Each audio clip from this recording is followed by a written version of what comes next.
Yo, what's up guys, Boss here, and I'm back with a video, and this time we're going to be doing something a little different. I'm actually not going to be playing. Instead, we're going to be going over replays of the person who's currently #1 in the world. It's also been a while since I made a video on a hog, so I decided it was going to be a good time to do this. You see here, Ian, he was kind enough to make a clan and share some replays. I reached out to him, and he's using this 2.6 HOG CYCLE deck with Firecracker. I actually made a video on it. I believe it's a very strong deck in the meta if you play it well. It's also free-to-play friendly. I guess free-to-play is considered decks that don't have a lot of legendaries, and as you can see here, you only have one legendary, the log. Everything else in the deck is a common and rare.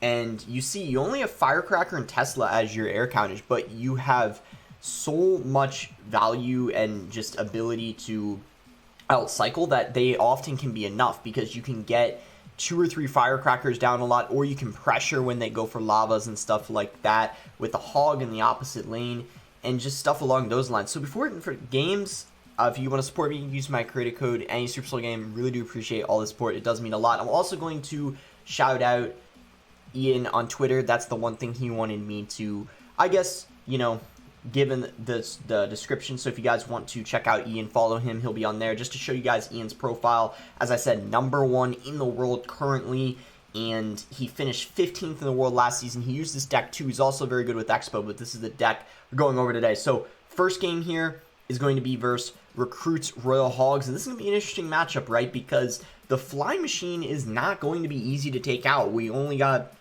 Earthquake, as you can see in Ian's deck. So essentially what I'm going to be doing is, when we're going over these replays, I'm going to be explaining why Ian's making the plays he does. You're also going to be able to see how much elixir both of them are at. So I'm just going to do my best to help you guys learn. Like those of you wanting to learn, Hog EQ, like just some pointers and things you want to be able to do in these types of matchups I'm sharing, and just overall tips. So Ian's going to start pretty slow here. He's just cycling cards and then sets up for a knight in the back. And he's probably going to Firecracker here in the left lane. There you go. And I'm just really curious to see how he's going to be able to deal with these Flying Machines without having any spell to take it out. And, I mean, he only has really the Tesla as a reliable answer to it, because the Firecracker usually will get fireballed by the opponent here. So good King Tower activation from Romain there. And I'm curious, is Ian going to protect this Firecracker here? He does with Skeletons. The Hog also gets a connection. So what I'm guessing is, in this matchup, Ian's probably going to cycle Earthquakes when Romain goes for Recruits in the back, and maybe goes log on them too. So interesting that he goes Royal Hogs there, the opponent, because Ian did have the Tesla cycle and then a very aggressive Hog. I'm curious why he did that Hog, knowing that Romain had that Cajun rotation there. Doesn't get a hit, and then the Brawler for counter push. But maybe Ian's trying to cycle, so he plays that Hog, and the next time he plays it, the opponent does not have that available the next time. That's kind of my thought process there of why he did that. He's just being aggressive in single elixir, because he knows the opponent cannot keep up with this cycle with the 2.6 average elixir, whereas the other person has a deck that's probably like 4.0 average elixir. So see what Ian's going to do here. Is he going to try to cycle and get back to another Hog, or no? He sets up and plays defense. Very interesting. So he's playing this a lot slower than I thought he would, if I'm being honest with you guys. So Flying Machine's going to get a lot of value, and this is kind of what I was worried about. I was thinking, like, how is Ian going to deal with these Flying Machines, because they just get so much value and they seem to be a pain to deal with. You see Tesla gets forced out there, and I can guarantee he did not want to have to play that Tesla. He did that because he was forced to do that. So Ian goes in for a Hog here at the bridge. He might go for an EQ here. He does not. He decides not to. Very, very interesting. I thought that would have been a good value EQ, but he decides to save some elixir, just go for a log instead. Really nice protection there on that Firecracker with those Skeletons. That's the one thing I hope you guys are picking up. He's doing a really good job of protecting his Firecrackers, and also just using his Skeletons very, very well. Like, I feel like a lot of people think of Skeletons just as like a cycle card, and they don't always get the most value out of them that they can. You can see in this match, he's always making sure he's getting value out of them, whether it being, protecting the Firecracker or just simply distracting cards. He's always getting well more than, one elixir worth of value with them quite often. So, again, playing it kind of slow here. This is one thing I'm picking up on this, because I feel like when I use HOG CYCLE, I'm always playing it pretty aggressively, and you can see that is not actually the way you're supposed to be playing it here. Ian is playing this very, very slow. He's being very patient, and he's making very smart decisions on defense. He's not constantly playing hogs. He's actually not played nearly as many as I thought he would this game. He's just instead playing this very, very passively, just making sure that he has the elixir he needs to defend. And this is why he's not going for the hogs. He's not even playing them very often, and the flying machines are still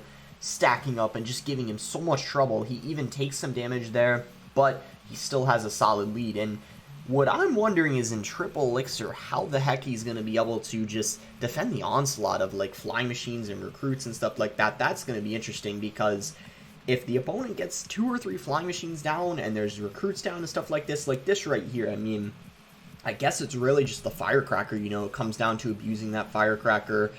Really good, you know, defense though. I mean, he handled that well. EQ comes in to predict the cage. Does the hog get a connection?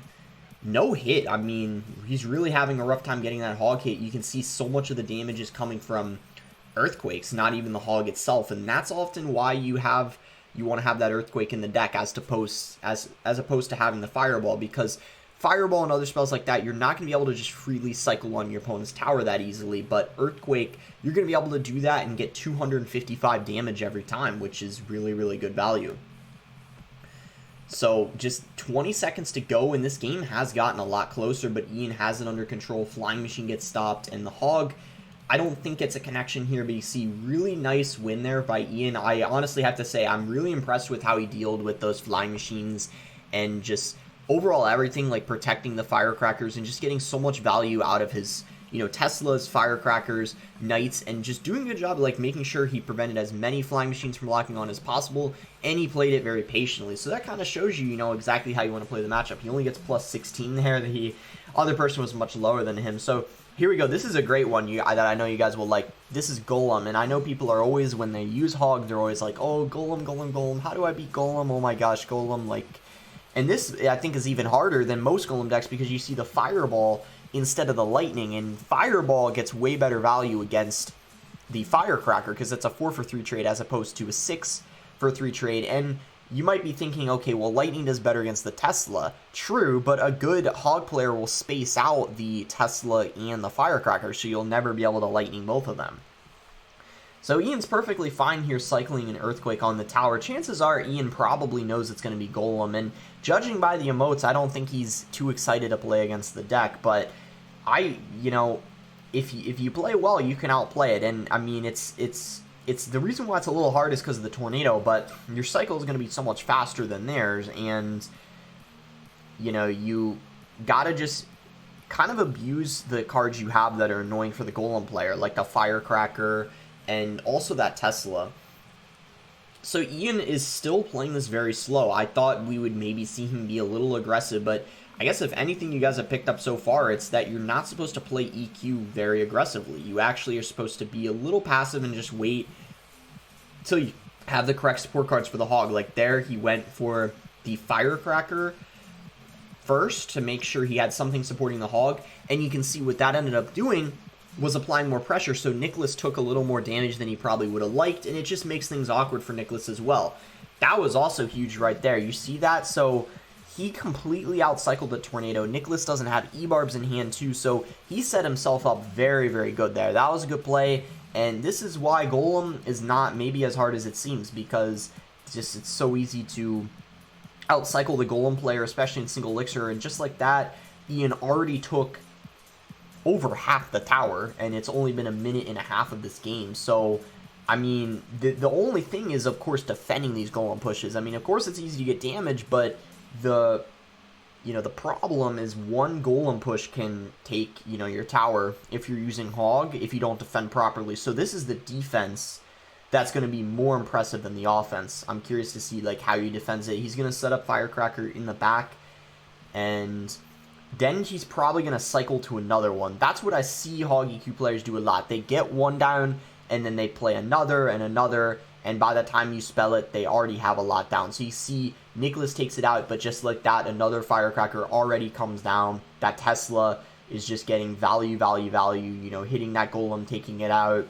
and he's defending this pretty flawlessly. I mean, the Night Witch too, I thought he would have a little bit of a problem, but really good placements with his Ice Spirits, and he's just controlling this game very well. Skeletons too distracting. This is getting a little scary, but Knight comes down, Ebarb gets a hit, but overall, he's completely fine, and that's two, and there you go. Nicholas throws the towel, you know, hits the King Tower, and that's it. I mean, that was really good defense. I mean, it seems really easy there, but to tell you guys the truth, if I was the one playing, like if I was in there, chances are I could have screwed something up. I mean, just the small things like catching the bar barrel, saving your firecracker, really, really important in those types of matchups. So, well played by Ian. I mean, I feel like even I'm learning a little bit. Like, I'm obviously not known to be like a HOG player. I don't make videos on HOG a lot, so I'm even learning myself here some things that I probably wouldn't have done in the match. So, here we got a game versus Fram, a good RG player, and RG is something I've been enjoying using a lot in this meta, and this will be nice to see, you know, how you want to play versus RG. Obviously, I lose to HOG a lot when I use RG, just because you can get out cycled, but it's going to be interesting seeing it, you know, kind of how the HOG player, like what, you know, what the plan is for the HOG player, how you want to, you know, win the matchup, because I usually am playing it from my own perspective, right? Like, and I'm using RG, but I don't consider it from the Hog's perspective, like, you know, how they're exactly doing it and winning it. So this will be nice to know, too. I'm curious. So he's going to cycle a Heal Spirit, and again, he's being very, very passive, not dropping that Hog, even though Fram went in for the Fisherman, because he probably knows that Fram has E-Barbs. And by the way, this is probably the most broken deck in the meta, this RG deck. So if you can beat this, you can beat pretty much just about anything with this HOG deck, I would say. Fram cycles Fisherman in the back, and Ian responds with a Knight. So just very, very slow gameplay so far, just cycling stuff. And then Fram loads up with E-Barbs at the bridge. You know, I don't know how I feel about those E-Barbs at all. And then HOG distracts it, and you might be thinking, like, okay, the E-Barbs are getting damaged, but look at that HOG. HOG gets a couple hits in, and he's not down by that much. However, I do think Ian maybe did make a little bit of a mistake on defense, like pulling back the E-Barbs, because he is down a bit, and maybe he took, like, a little bit more damage than he would have wanted, but overall, I think he's fine, because notice this Elixir lead, you know, he's up quite a lot. I was even thinking he would maybe go for a Knight in front of that Firecracker. Surprisingly, he didn't. He instead just cycles the Log.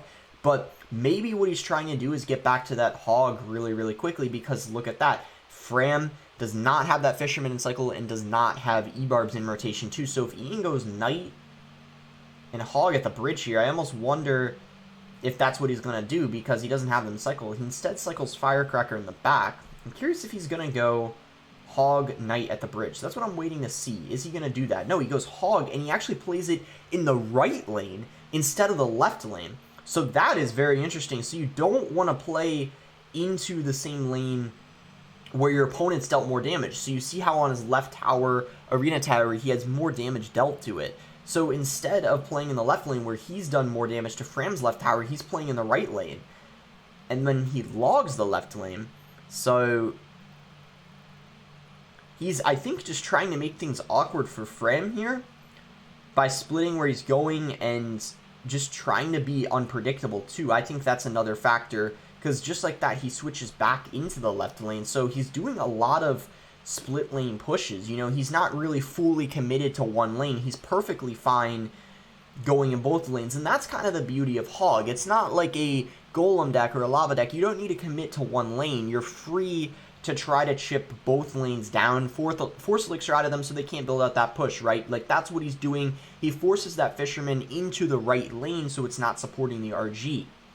So that means he's going to have an easier time defending, because notice, like, it's very small, might seem insignificant, but now Fram doesn't have that Fisherman to pull that Knight, so that Knight is going to get so much value on defense there, and then that Tesla obviously going to kind of keep everything in one spot, and Earthquake comes out defensively. So that was actually a really clean defense considering the situation. I actually thought Ian would have taken quite a bit more damage than that, but he defended that really well, and you can see he was not at all afraid to use that Earthquake on defense when his cycle gets a little awkward, because of course it slows everything down and deals a little bit of damage. So not too bad for 3 Elixir.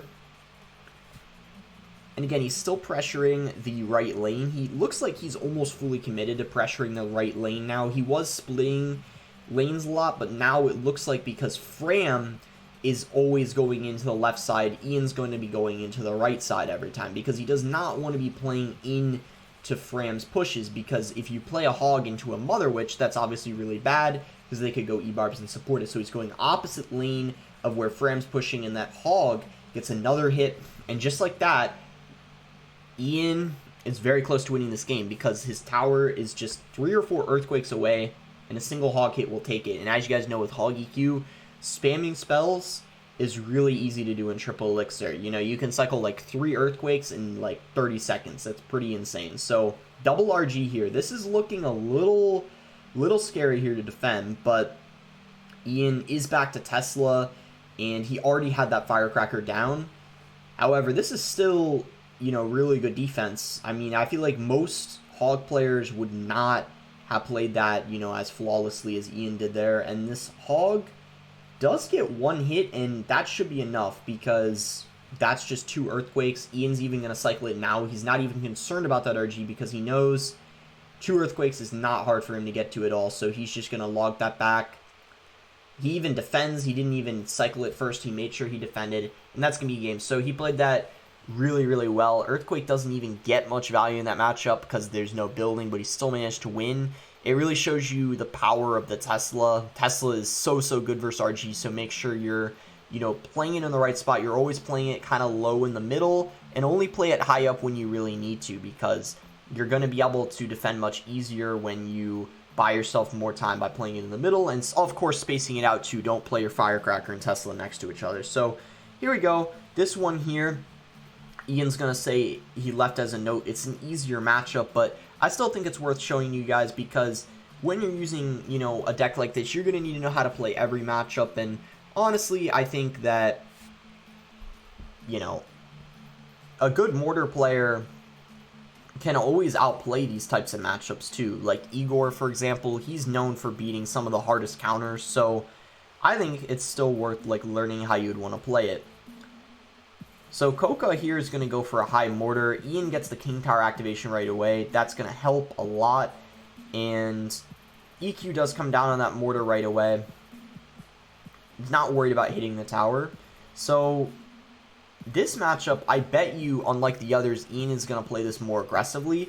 We saw in the RG matchup, in the Golem matchup, and a couple of the others, or the Recruits Hog one, Ian was not going in for many Hogs. But you can see here, when the opponent has a building, you're going to be playing more aggressive, because if they have something like a Mortar or a Cannon, they're going to be forced to play that building.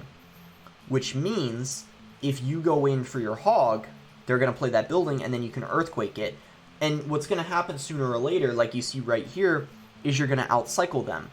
Because if your cycle is faster than the deck you're playing against, if they're playing that building and you're Earthquaking it, you're cycling 2 cards, they're playing just 1, and then he ignored that miner on his tower, so he's getting back 3 elixir essentially, and that's how you saw he was able to send in that Hog and not have to, you know, worry about a Mortar this time, because Coca is completely out of elixir. He's even forced to go for a Fireball in that Hog, but this is why this is a pretty favorable matchup for Hog, because he's going to have a slightly faster cycle, and that Earthquake is going to get so much value here. Log for the Spear Goblins as well, and he's fine taking that chip from the Spear Goblins. Notice he didn't play that Knight in overcommit. Obviously, you wouldn't want to for something just like Spear Goblins, because then you'd have to worry about the Mortar lock afterwards, because then Coca would have gone for Mortar, knowing that his Knight then would have been out of cycle.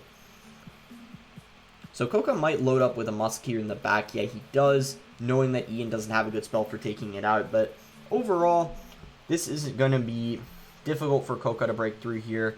Ian's probably going to send another Hog. He's playing very aggressively, as you should in this matchup, because if you aren't aggressive, you're going to get Miner chipped out sooner or later, because you're not going to be able to catch every single Miner. Miners are guaranteed to get some damage, so you have to make sure you're being aggressive. And this is the main difference between the RG matchup, the Recruits Hog matchup. You're seeing Ian constantly being aggressive over and over. So that's something to keep in mind. If you're against something like Mortar, you need to keep the pressure up. And that applies too to Hog decks. If you're playing another mirror match or even against 2.6, you want to be very, very aggressive because you want to keep your opponent on their toes and constantly defending, and you don't want to be in that situation where you're always defending and can't get that push up, because even if you're not getting that hog kit, you're always going to be able to get earthquake damage too, because you're going to be playing the earthquake on the mortar they used to defend, or just simply cycling it anyway, just because it's only 3 elixir and you get 255 damage.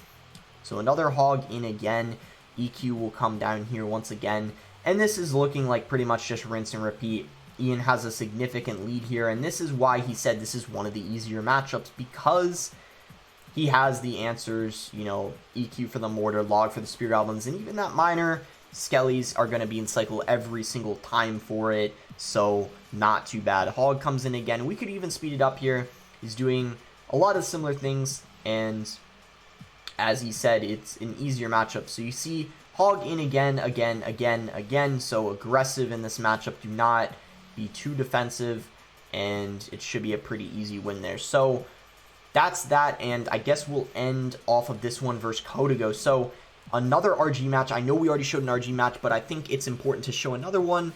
Why? Because RG is broken in this meta, especially E-Barbs and Mother Witch, but you get to see here a little bit of a different variant. You get to see it with E-Wiz. I think it's worth showing just to maybe show, because RG players have different play styles, a lot of them, and also E-Wiz might change a couple interactions, and just for a different, you know, just a different game, for if there is different, the flow of the game was different potentially, or, you know, the cycle of cards. I think it's always good to, you know, see another matchup that's similar. So Ian's going to cycle a Firecracker. This time he's going to play it very aggressively at the bridge. And Codigo is going to use all of his elixir. Look at that. So Ian, massive elixir lead, and good, very, very good prediction log by Codigo there. But you see here, this is the different playstyles I'm talking about. Codigo, very, very aggressive to start this game off. He has no problem going all out at the bridge, apparently, first play of the game. So Ian's going to be forced to be very careful here on defense. He reacted to that very, very well, though.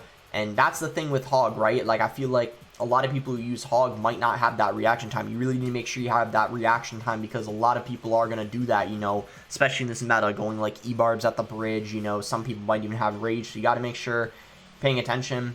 King Tower does get activated. Ian, I guess, is a little mad because, of course, when you're using Hog, it's going to be harder to get damage when that King's activated. But he's already managed to deal with it before, and that's the thing with having the Firecracker. A good opponent will always make sure they get that King Tower activated. So you really have to learn how to play matches even with having that King activated. So Hog comes in here after the RG in the back, and that was quite an aggressive Hog, because now Codigo is going to be able to build up a push. So I'm actually curious to see how Ian defends this here. He shouldn't have too much of a problem with that Tesla up, but it's honestly already almost dead, and this is interesting. Tesla's not next, so we'll see here how Ian defends this. He takes out this E-Wiz, and then he might have to take one hit here just because he doesn't have that Tesla available. One hit, though, not that bad, but you can see he is losing. But now look at that. Codigo might have kind of messed up here. He maybe was a little aggressive there, because now Hog's going to come in and get 2 hits because he decided to pressure, but Ian was able to counter push with that Knight. So good defense by Ian, and even though he took damage, he ended up getting a lot more. And I feel like that's the thing with Hog, just like any deck, you have to be willing sometimes to take like a little bit of damage. I often see people overcommit on defense, like they might play an extra Ice Spirit or Log when they really don't have to, or kind of like panic, if that makes sense. But you really have to be able to even plan ahead a tiny bit when you're using cycle decks. You have to think like, okay, he's gonna get, you know, 1 RG hit or whatever, but that's fine with me because I know he's low on elixir. So if I don't like log it or like waste more elixir, do anything like that, I'm gonna end up getting more damage. And that's exactly what Ian did and took advantage of, which I feel like kind of separates like a good Hog player from one that might still be learning it. So again, another Hog hit comes in, and at this point, it's Ian's game to win, right? He's got that huge lead early on, and that's exactly what you want. You're going to want to have that big lead in single, even double elixir, because in triple elixir, if the game is still going on, the RG player will be able to come back, because then the matchup will be in favor of the RG player. They can get like 2 or 3 RGs down, they'll be able to keep up with the cycle, so you really want to win the game in double and single elixir. Honestly, single elixir, you want to ideally be ahead a little bit or put yourself in a good cycle, because now you can see Codigo even said well played. He knows it's over. Hog gets dudded. It didn't get a hit, I don't think, but EQ damage comes in regardless. So you can see nothing Codigo can do. Ian is exactly in the cycle he wants to be, and he has complete control of the game, and that is exactly what cycle decks are good at. That is why cycle decks are consistent, because you do a good job of putting the game in your control. You play the game how you want to. You put your opponent in awkward situations. So that was completely, orchestrated very, very well by Ian there. Those games just kind of shows you guys how you want to, play at some of those matchups in this meta. I felt like I showed a lot of popular matchups. We didn't get Lava, but Lava, guys, is similar to Golem. And honestly, Lava with Fireball isn't extremely difficult to beat. I think Lava Arrows is harder, but you basically want to cycle Teslas, 2 of them, get them down, hog the pressure 2, and if you practice it, it won't, it'll get easier over time, and you'll learn how to beat it and win against it occasionally. So, hope you guys enjoyed that video. Let me know if you enjoyed these type of videos, this style of video where I go over someone else's gameplay, kind of like analyze it, break down like what they're doing, kind of their thought process and stuff along those lines. Is there anything I should change? And also, if you're interested in this, who should I invite on next to do this? The next person who's kind of well known to get #1, or they don't necessarily have to be well known, but what deck would you like to see featured if someone gets #1 with it? Anyways, make sure to like the video if you guys enjoyed it. Subscribe if you're not subscribed already. And Ian's Twitter will be in the description. Thanks again. Until next time, guys.